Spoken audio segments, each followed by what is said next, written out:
মাননীয় বিচারক মহাশয়, আমি হলাম একজন উকিল। আমার কাজ হলো সত্যের পক্ষে বলা আর একটু বেশি কথা বলা।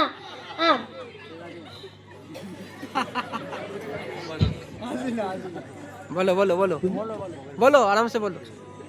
বলো, তুমি কোন কোর্টে প্র্যাকটিস করো? সুপ্রিম কোর্টে। তুমি কিসের উকিল?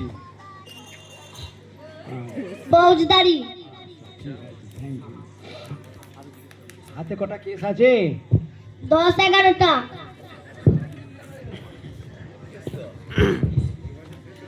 কটা কেসে জিতেছো? এর মধ্যে 9টা জিতেছি।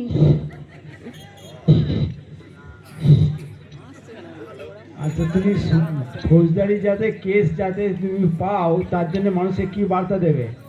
তোমার কাছে কেন যাবে মানুষ? তোমার কাছেই কেন যাবে? কোথায় আছো গো? তোমার কাছে উকিল হিসাবে কেন যাবে? ফৌজদারি কেস হলে তোমার কাছে কেন যাবে বলো? তুমি বিচারের জন্য। ঠিক আছে, আর কিছু সমাজকে বার্তা দেবে? কিছু বার্তা দেবে তুমি সমাজকে? যদি আমার সাথে যোগাযোগ করতে চান এই নাম্বারে ফোন করুন 9232262142। ধন্যবাদ। আচ্ছা, আর কেউ আছো? ঠিক আছে।